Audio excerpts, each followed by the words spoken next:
सुषमा और किशोर अपनी उम्र के आखिरी पड़ाव पर थे। बारिश का मौसम था और आसमान में काले बादल झमाझम बारिश कर रहे थे। सुषमा और किशोर दोनों हाथों में हाथ पकड़े बेंच पर बैठे हुए थे। तभी उनके सामने एक प्रेमी जोड़ा आता है और आपस में झगड़ा करने लगता है। तभी सुषमा बोलती है, अरे ये आजकल के लड़के लड़कियां भी ना प्यार कर लेते हैं लेकिन निभा नहीं पाते। सच कह रही हैं सुषमा जी आप। अब हर कोई हम दोनों की तरह थोड़ी ना होता है। अरे हमारे दिन भी न जाने क्या दिन थे। यार तो हमारे जमाने में हुआ करता था। सुषमा और किशोर उठकर उन दोनों के पास जाते हैं और सुषमा बोलती है, अरे अरे क्या हो गया, तुम लोग लड़ क्यों रहे हो? मैंने इससे कहा था ये मुझे कहीं घुमाने ले जाए, मेरे साथ वक्त बिताए, पर इसके पास टाइम ही नहीं है मेरे लिए। आंटी जी, हर बार ये जो कुछ कहती है मैं सब कुछ मान लेता हूँ, और आज जब मुझे ऑफिस से छुट्टी नहीं मिली, ये बात तो समझना चाहिए ना इसको। अरे झगड़ा करने की भला ये भी कोई बात है? चलो हमारे साथ। सुषमा और किशोर उस लड़का लड़की को बरसात में उसी बेंच पर लेकर बैठ जाते हैं जहां वो खुद बैठे हुए थे। अरे बच्चों, तुम्हें पता है मेरी और तुम्हारे अंकल की भी लव स्टोरी थी। हम दोनों भी तुम्हारी तरह कपल हुआ करते थे। वाह, सच में आंटी? आंटी जी, आप ना अपनी स्टोरी सुनाइए हमें, हम भी तो जाने आपका प्यार इतना चला कैसे। हाँ हाँ क्यों नहीं, जरूर बताते हैं। 90s का दौर चल रहा था। ब्लैक एंड व्हाइट मूवीज के गानों से लोग अपने दिलों के फीलिंग का इजहार कर रहे थे। इन्हीं सब के बीच सुषमा अपनी किताबों को सीने से लगाए अपनी कुछ सहेलियों के साथ सिनेमा के बाहर पहुंचती है और डरते हुए बोलती है, हे भगवान, पहली बार माँ और बाबूजी से झूठ बोला है और कॉलेज की क्लास को छोड़कर मैं यहाँ सिनेमा देखने आई हूँ। कहीं मेरे पिताजी को खबर ना हो जाए। सुषमा की मीठी आवाज सुनकर सामने खड़ा किशोर उसके चेहरे को देखता और बस देखता ही रह जाता है। तभी पीछे से एक आदमी गलती से सुषमा को धक्का मार देता है और सुषमा सीधा किशोर की बाहों में जा गिरती है। दोनों की आंखें एक दूजे से मिलती हैं और किशोर बोलता है, कहीं इस नाजुक से फूल को चोट तो नहीं लग गई? जी, वो आपने अपनी बाहों में थाम लिया मुझे, इसलिए मुझे चोट कैसे लग सकती है? अरे आप जैसे प्यारे फूल को तो मैं पूरी उम्र बाहों में संभाल सकता हूँ। फिलहाल तो आपको मुझे छोड़ना पड़ेगा क्योंकि पिक्चर का टाइम हो रहा है। किशोर बड़े ही प्यार से सुषमा को अपनी बाहों से वापस सीधा खड़ा कर देता है और सुषमा शर्माती हुई अपने चुन्नी का पल्ला चबाकर अंदर भाग जाती है। और किस्मत से थिएटर के अंदर भी किशोर को सुषमा के बगल वाली सीट ही मिल जाती है। सुषमा फिल्म को और किशोर सुषमा को देखता है। फिल्म खत्म हो जाती है। सभी लोग थिएटर के बाहर निकलते हैं। तभी किशोर बोलता है, अब बुरा ना माने तो क्या मैं इस सुंदर फूल का नाम जान सकता हूँ? जी, मेरा नाम सुषमा है। वाह, तुम्हारा नाम सुनकर मेरा दिल गार्डन गार्डन हो गया। हाय तौबा, पहली नजर में ही इतना घायल हो गए आप तो। अरे बस पूछो मत, इतना घायल है कि लगता है सारी उम्र यही जख्म भरना पड़ेगा। तभी सुषमा की सहेलियां आवाज देती है और सुषमा वहां से चल देती है और किशोर अपने दिल पर हाथ रखे बस सुषमा को देखता रह जाता है। कुछ दिन गुजरते हैं और किशोर सुषमा को इधर उधर तलाशना शुरू कर देता है। ऐसे ही एक दिन किशोर सुषमा को बाजार में चूड़ियां खरीदते देखता है और वो जल्दी से उसके पास चला जाता है। किशोर को देखते ही सुषमा के दिल की धड़कनें तेज हो जाती हैं। तभी किशोर बोलता है, अब पहचाना हमें आपने? जी जी, पहचान लिया। आपको मैं कैसे भूल सकती हूँ? लगता है आपको चूड़ियों का बहुत शौक है। हाँ जी, मुझे कांच की चूड़ियाँ बहुत ज्यादा पसंद है। तो अगर आप कहें तो आपके हाथ में लाल चूड़ियां पहना दूं, वो भी अपने प्यार के नाम की। किशोर की बात सुनकर सुषमा शर्म से अपनी नजरें झुका लेती है। तभी किशोर बड़े प्यार से कपकपाते हुए हाथों से सुषमा का हाथ पकड़कर उसके हाथों में लाल कांच की चूड़ियां पहना देता है। सुषमा शर्मा कर पानी पानी हो जाती है। तभी किशोर बोलता है, कल 5 बजे पार्क में मिलना। अपने दिल के कुछ राज बताने हैं तुम। ठीक है, मैं जरूर आऊंगी।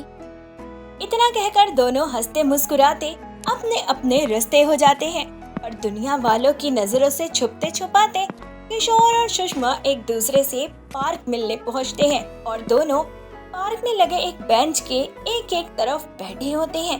तभी किशोर सुषमा की तरफ अपना हाथ बढ़ाता है। जब से आपको देखा है तब से आपका ही खूबसूरत चेहरा मेरे दिल और दिमाग में बस गया है। मैं आपसे बहुत प्यार करता हूँ सुषमा जी। देखिए, प्यार तो मैं भी आपसे बहुत करती हूँ, लेकिन मुझे डर लगता है कहीं नादान दिल से कोई गुस्ताखी ना हो जाए। अरे गुस्ताखी कैसी, अपनी जान से ज्यादा प्यार करेंगे आपको। अच्छा, मेरी तरफ से हाँ है। सुषमा की हाँ सुन किशोर खुशी से झूमने लगता है और पार्क में लगे कुछ फूल तोड़ सुषमा के बालों में सजा देता है। बस सुषमा जी, इन महकते फूलों की तरह आप भी हमेशा मुस्कुराती रहे, बस यही मेरी कोशिश रहेगी। हाय, मैं तो मर गई। इतना कहकर सुषमा अपने दोनों हाथ जोर से झटकती है और शर्मा कर बेंच से उठ दूर खड़ी होती है। तभी किशोर उसके पास जाकर उसे गले लगा लेता है। बेटा, ये थी हमारे समय की बात। हमारे समय में तो खत लिखा करते थे, खतों में फूलों की महक होती थी। आजकल तो तुम पता नहीं क्या ये मैसेज करते रहते हो। अरे तुम आज इतनी सी बात पर लड़ रहे हो, मेरी और सुषमा जी की आज तक छोटी सी बहस तक नहीं हुई। आप सच कह रहे हैं? हाँ बेटा, बिल्कुल सच कह रहे हैं।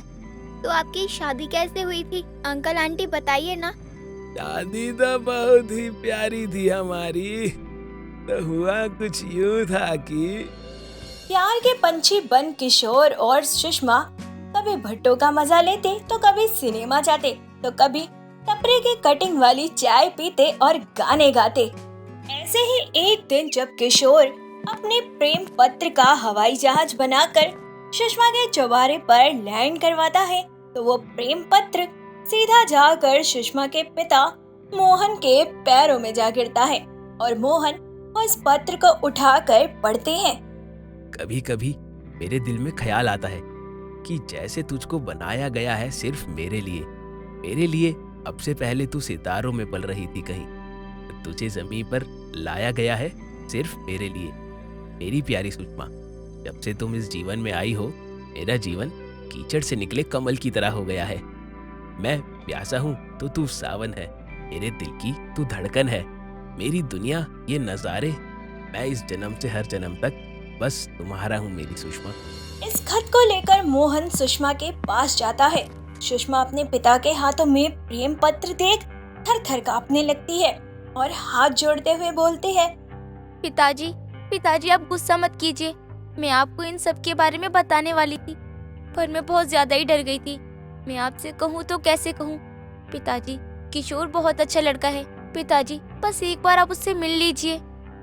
सुषमा के कहने पर मोहन किशोर से मिलने के लिए तैयार हो जाता है। सुषमा किशोर को अपने घर मिलने के लिए बुलाती है। किशोर हाथों में ढेर सारे फल, मिठाइयाँ और उपहार लेकर आता है और बोलता है, कहने को तो आपके घर में किसी चीज की कमी नहीं, लेकिन फिर भी यह थोड़े से तोहफे मैं अपनी खुशी से लाया हूँ। मैं अपनी माँ की सौगंध खाकर कहता हूँ कि मेरे जीवन में हमेशा सुषमा सबसे ऊपर रहेगी। कभी ऐसा कोई दिन नहीं आएगा कि सुषमा जी की आंखों में आंसू तक आ जाए। मैं हर दिन उसे खुशियों की चादर में लपेट कर रखूंगा। आप सोचने के लिए चाहे जितना भी वक्त ले लीजिए, पर मेरी सुषमा का हाथ मेरे हाथ में दे दीजिए। किशोर की ऐसी बातें सुनकर मोहन काफी खुश होता है और मोहन किशोर को पसंद कर लेता है। लेकिन अब बात टिकी थी तो रिश्तेदारों पर, जो कि लव मैरिज का नाम सुनते ही भड़क गए थे और सभी के बीच वाद विवाद का माहौल बन गया था। सुषमा इन सब से बहुत ज्यादा परेशान हो चुकी थी और एक दिन वो किशोर से कहती है, ये सब क्या हो रहा है? पिताजी तो मान गए, लेकिन बाकी के परिवार वालों का क्या? मुझे लगता है किशोर, हमें अपने प्यार की कुर्बानी दे देनी चाहिए और अपने परिवार वालों को तकलीफ नहीं देनी चाहिए। अरे सुषमा, प्यार से ही तो रिश्ते बनते हैं और माता पिता का आशीर्वाद मिलना चाहिए, बस पूरा संसार हमारे साथ हो जाता है फिर। इतना कहकर किशोर सुषमा को गले लगा लेता है और आखिरकार सभी मुश्किलें पार करने के बाद उन दोनों की शादी हो जाती है। कुछ इस तरह हुई थी मेरी और तुम्हारे अंकल की शादी बेटा। जरा सी बात पर कभी रिश्तों को खत्म नहीं किया जाता। अगर किसी को प्यार के लिए चुना जाता है तो प्यार को हर परिस्थिति में निभाया जाता है। प्यार किसी परिस्थिति का मोहताज नहीं होता। हाँ बेटा, आजकल तो लोग बस प्यार का दिखावा करते हैं। चौथे दिन प्यार, पांचवें दिन तकरार और छठे दिन अरे तू कौन मेरा यार। यही सब चलता है। अगर सच्चा प्यार करते हो तो साथ रहो।